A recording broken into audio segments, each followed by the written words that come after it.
bienvenue dans J'aime l'éco, l'émission qui donne la parole au chef d'entreprise, Guillaume Dubois, bonjour. Bonjour Nicolas. Vous êtes le directeur des partenariats du groupe Exanet.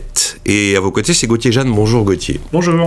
Senior manager chez VMware. Alors, groupe Exanet, c'est le partenaire principal de VMware, un éditeur de logiciels américain, 500 000 clients. Vous faites tourner 85% des machines du monde, c'est ça ? Absolument. Vous êtes une espèce de monstre, après Microsoft. Enfin, pas vous, hein, bien sûr. Donc voilà, le groupe Exanet est là pour concevoir, évaluer, intégrer, gérer l'offre de transformation digitale d'une entreprise. Guillaume Dubois, depuis qu'on fait J'aime l'éco, c'est l'activité que j'ai reçue en plus grand nombre, la transformation digitale. Il y en a tellement qui font ça. Je suis perdu, je sais pas, il y aura peut-être de la consolidation un jour. Alors, Exanet fait-il quelque chose que les autres ne font pas ? Alors, on va en parler. Êtes-vous meilleur que les autres qui font ça ? Vous êtes hyper nombreux, c'est incroyable. Alors, pour résumer, Exanet, du coup, aujourd'hui, c'est une société déjà qui est franco-française, capital particulier, privé. Donc, c'est assez rare déjà dans notre métier, parce qu'on a beaucoup de sociétés capitalistiques, en général, plutôt anglophones. Ça, c'est un premier point. Le deuxième point, c'est que c'est une société, du coup, qui est basée en France, avec effectivement 140 collaborateurs, 40 millions d'euros de chiffre d'affaires. Notre métier, c'est l'accompagnement de l'informatisation des entreprises et des administrations. Donc, dans cet environnement-là, on se doit de communiquer, de mettre en place des offres d'hébergement, des offres d'intégration d'architecture informatique pour nos clients, afin de pouvoir gérer leurs données. Et enfin, dans tout ça, on doit aussi sécuriser tous ces environnements-là. VMware est notre premier partenaire, puisqu'il nous aide pour nos clients à intégrer ce type de solution et à apporter des réponses à ces besoins à nos clients. Guillaume Dubois, vous me décrivez une solution un peu clé en main, si j'ai bien compris. Tout à fait. Vous allez vous occuper de tout depuis le point de départ où il n'y a rien jusqu'au moment où tout fonctionne, c'est ça ? Exactement. Et la particularité du coup de l'environnement, c'est qu'on va aller de l'utilisateur et son terminal jusqu'à la salle informatique qu'on appelle le data center. D'accord, mais vous êtes les seuls à être à ce point-là en intégralité sur le processus ? Aujourd'hui, on a à peu près 200 entreprises en France qui sont nos confrères et nos concurrents. Par contre, derrière, on a la capacité aujourd'hui, à travers le partenariat VMware, d'avoir des expertises, effectivement, qui vont aller beaucoup plus loin que les autres pour aider nos clients. Ces expertises-là, ce sont des expertises qui sont basées sur des valeurs humaines, tout d'abord. Donc c'est effectivement déjà prendre le paradigme de ne pas aller directement voir les clients, mais d'aller les voir ensemble, l'éditeur et le partenaire. Vous êtes là chaque fois, Gauthier ? On essaye. Pas forcément moi, mais mes équipes, vos oui. équipes, oui. Ouais. Tout à fait. Pour avoir déjà une meilleure écoute du besoin client.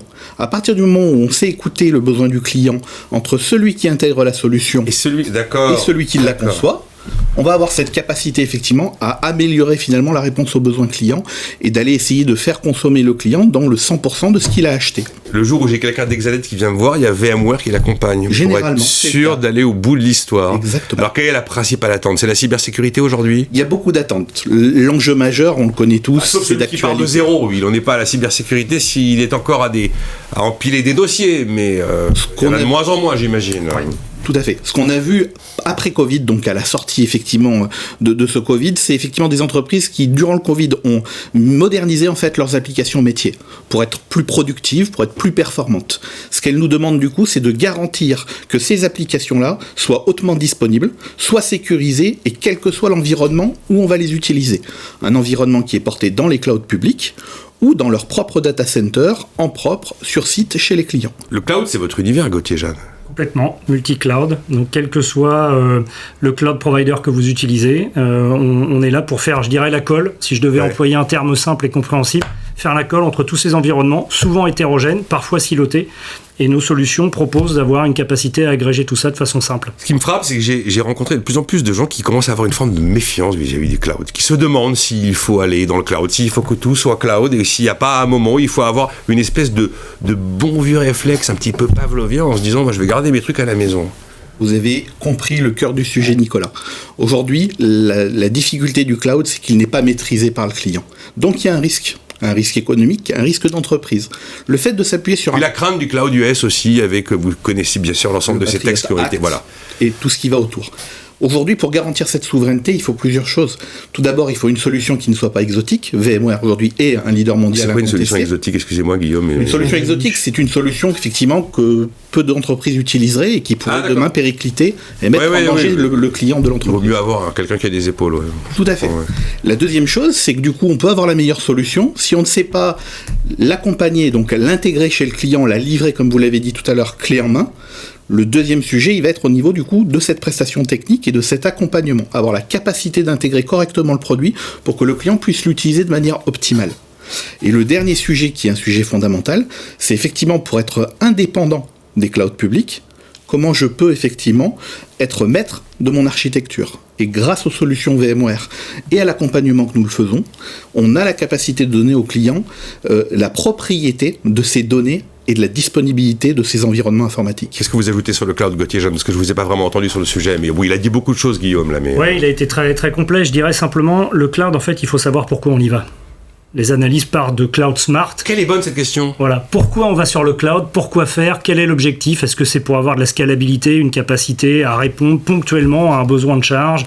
Est-ce que c'est pour avoir des applications plus résilientes en bénéficiant des mécanismes naturels du cloud ?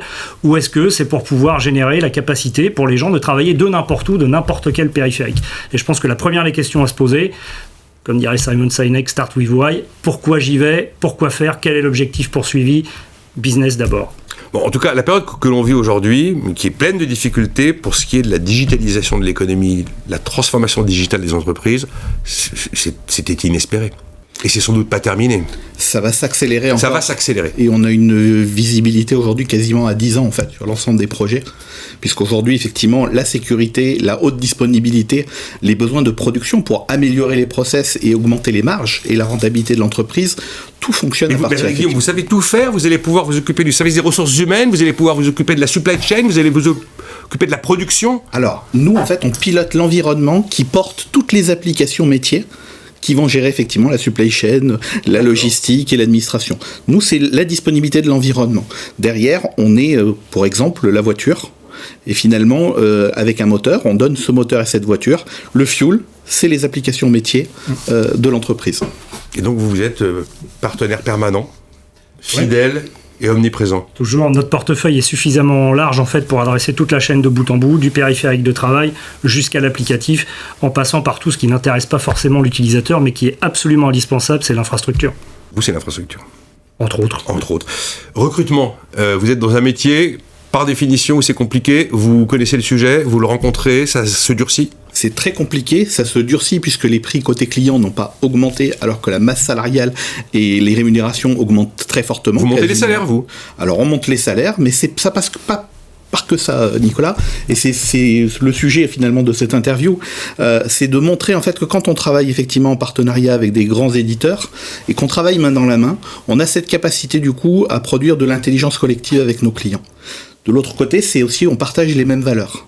Et donc, pour garder effectivement nos collaborateurs dans des entreprises de services informatiques, l'objectif, c'est de leur montrer tout d'abord qu'on travaille main dans la main avec les éditeurs, avec les gens de renom. Ça, c'est une première chose. La deuxième chose, c'est les former. Et le troisième sujet qui est très très important, c'est également arriver à partager les mêmes valeurs sociétales, notre rôle social, partager l'inclusion. On est effectivement hébergeur, donc du coup on a quand même une empreinte carbone qui est importante, donc c'est favoriser aussi l'éco-responsabilité. Au travers de cela, VMware nous aide à optimiser la consommation d'énergie dans nos propres data centers, et y compris chez les data centers des clients, en automatisant le plus possible les tâches qu'on peut automatiser et qui sont répétitives. Tout ça pour consommer moins d'électricité et pour faire un peu de bien à la planète, parce qu'aujourd'hui, effectivement, la donnée consomme beaucoup d'énergie sur cette planète. On arrive aujourd'hui, Gauthier-Jeanne, à avoir un bilan carbone un petit peu audité, un petit peu validé, un petit peu... confirmé, quoi. Ouais, parce que je comprends, pas une entreprise n'aura pas un discours ESG ou RSE aujourd'hui. Vous pouvez plus vous permettre de ne pas avoir le discours, mais il y a un moment... Non, mais on peut le mesurer. Aujourd'hui, on a des outils de mesure qui permettent de calculer la puissance consommée dans le data center et combien ça serait si on rationalisait, en virtualisant ou que sais-je, ou en mettant des conteneurs ou ce genre de choses dans le data center chez le client. Qu'est-ce que je vais gagner en passant dans le cloud ? Parce que le cloud, faut pas oublier qu'à la base, le cloud, c'est du on-demand. Donc, c'est-à-dire, j'ai la capacité à éteindre ou allumer les environnements en fonction de mes besoins. Et donc, en orchestrant tout ça, j'ai la capacité à réduire mon empreinte. J'ai plus besoin d'avoir la machine allumée chez moi 24 heures sur 24. Je la mets dans le cloud. Quand j'en ai pas besoin, je l'éteins. Et je gagne du carbone. On a fini, mais l'enjeu 2022, enfin, la perspective que vous observez et que vous essayez de suivre. Continuer l'expertise tout en conservant effectivement la partie humaine, c'est-à-dire que les relations humaines sont importantes pour bien comprendre un projet client. Mais il faut arriver à se parler, il faut être à trois sur le sujet. Et donc effectivement, il faut maintenant se voir pour accélérer effectivement les projets de nos clients. Merci Guillaume Dubois pour Exanet et donc Gauthier Jeanne pour VMware, le partenaire principal d'Exanet. Merci. Merci Nicolas.